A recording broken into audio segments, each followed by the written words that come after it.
Hello everyone, welcome to the Comic Gamer Movie Show. My name is Yashawn, and today I'm here to review a show that I just recently started to watch. I believe there's only 2 episodes out right now. It's called Devs. I think it's Devs. It's D-E-V-S. I think it's Devs. Yeah, I think it's called Devs. And it's the show starring Nick Offerman in a role that role that you probably never seen Nick Offerman in. If you don't know who Nick Offerman is, Nick Offerman is in Parks and Recreation. He's a comedian. He's usually in comedical roles. You know, he's not really in serious stuff. So, like, I saw a trailer for this not that long ago, and I remember seeing Nick Offerman, and he's got this long hair, he's got this long beard out, he's got this long hair out, and he's got this look on his face, like, just this look of disheveled look on his face, and I remember being like, I don't know what this is. So, it came out about a couple weeks ago, but recently, with all the, stuff going on right now, and a lot of people not going out and about, like, I'm just scouring Hulu, scouring Netflix and Disney Plus, and just watching a bunch of stuff right now. So I started to watch it. I actually just finished the first episode just now, and I want to give my first impressions. The same way I gave my first impressions on The Deputy.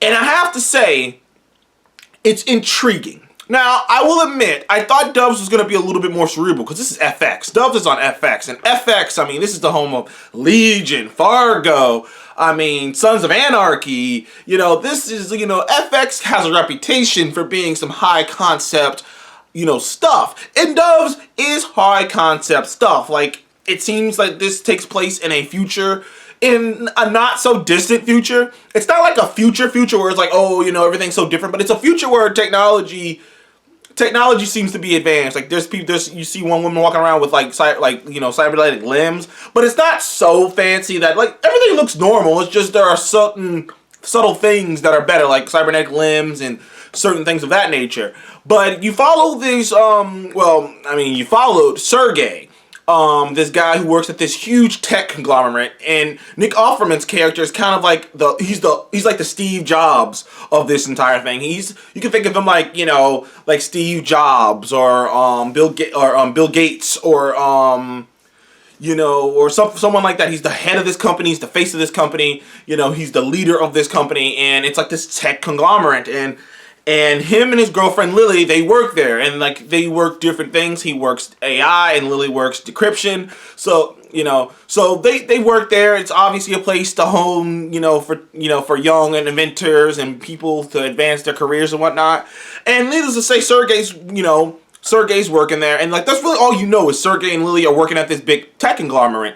And right from the start, this show does have this indie tone to it. And what I say about indie tone is if you watched enough movies, if you watched enough small budget indie movies, like really small budget indie movies, and just movies made in Europe and things of that nature, you realize that a lot of those movies have this like feel to them, like this quiet stuff. Like a lot of those movies have to play with silence and play with the themes, and sometimes characters don't even speak for periods of time, and sometimes there's no music at all, and it just plays with you and gets you thinking. Like, this is kind of the vibe that this show starts off with. It is very, very, very, very, weird in the way it's shot, and it's a different kind of show. Now, granted, the more the show goes on, the more I go, granted, it does become abundantly clear that something's off here. First of all, Sergey gets invited to join the Doves, which is an entire division inside of this big company that they're working for, called Devs, that is like, no one knows what they do. No one knows what Devs is. No one knows what Devs is about. They just, Sergey himself doesn't know, but Nick Offerman's character invites him to join after he shows him an example of some technology that he was pitching him.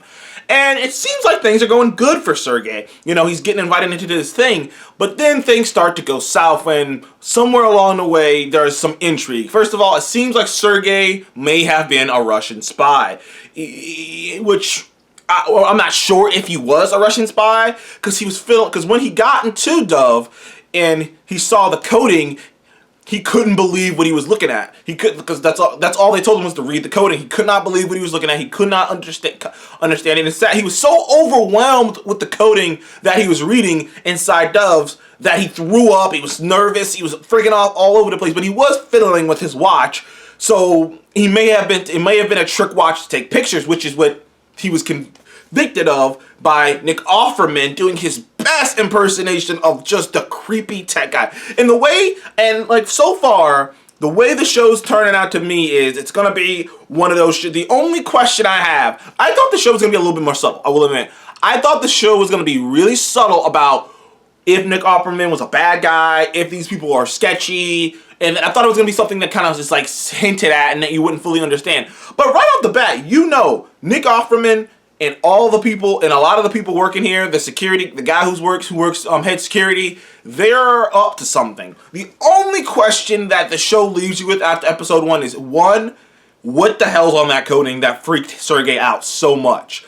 But Nick Offerman's character catches Sergey and kills him. Kills Sergey, and now he's setting it up to make it seem like, oh, sir, and now he's lying to Lily. So now you're gonna follow Lily. So now I guess Lily's the main character, because for the first chunk, Sergey was the main character, and now Lily's the main character, and you're discovering, and like Lily's looking behind this and going, and like she knows something is wrong, and she knows Sergey disappears. She knows something's wrong. She doesn't know what happened to Sergey. She knows that the moment he went into this place, she never saw him again. And then literally at the final moments of the episode, they show Sergey pouring gasoline on himself and lighting himself on fire, which us as the audience, we know that's not true. We saw Sergey die. We saw Sergey get killed by the head of security. So we know that they killed him, but no one else in the show does. So it's kind of this vibe of like the girlfriend is just in disbelief that he is dead. So I'm guessing. So I'm gonna just go on a limb. I haven't watched the second episode yet. It's still out there. I don't know. I might review that too. I just wanted to get my initial thoughts on this show out there.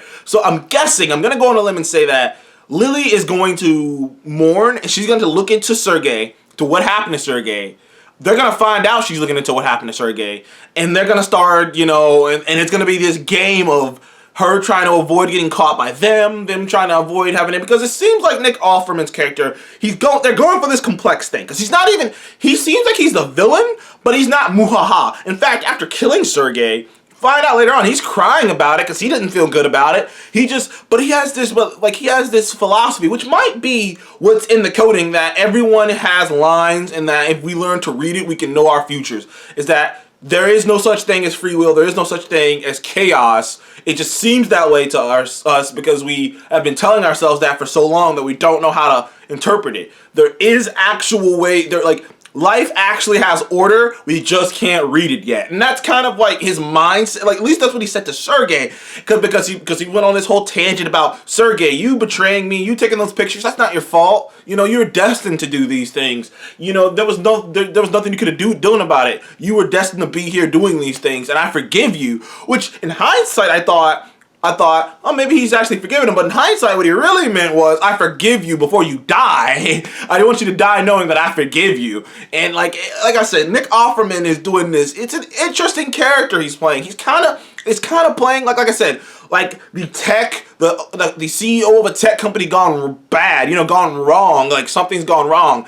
Whatever is on that coding inside that building, that Dove security building, is so important and so crazy that he's willing to kill for it, and people are trying to sneak and get a look at it. So what's on that coding? Why did they murder? Will Lily discover what happened, the truth behind what happened to Sergey? And it's off. Now, I like the show. I don't think it's not blowing me. It's not blowing me away. But I dig devs. It's devs. I dig devs. It has a feeling to it. I've never seen Nick Offerman in this kind of mode, in this kind of acting ability. I didn't know he even had this kind of acting ability to be like this, and the way he's playing this character is very unnerving.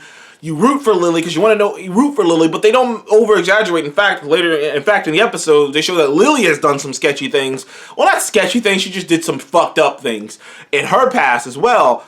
Morally fucked up things. Not actual fucked up, like just kind of morally fucked up things in her past as well, but it's all to a pretty decent start. It's definitely better than your deputy, so I might be back with this show. I might be back to give you a full review of this show. I might keep watching it. So thank you guys for joining me in the Comic Game Movie Show. Have you checked out FX's Devs? I believe it's on FX and it's on Hulu. It's FX Hulu. It's kind of like one of the first FX Hulu things that they're doing. So it's on FX and Hulu. It's one of the first shows they're doing on there. I like it. I think it's pretty damn good. I mean, it's not mind-blowing like I said, but it's a good start. It's a very intriguing thing. I wish they could have been a little bit more subtle about certain aspects of it, but there's still one big mystery out there, which is what is that coating and what's on it and what the hell's going on with it and what's on this coating that is so important that they're willing to murder people for it and then screw with documentation to make it seem like it's something else. Something else happened to them. Like, this must be really important. So, thank you guys for coming to Comic Game Movie Show. Please remember to like and subscribe. I'll see you in the next one. Goodbye.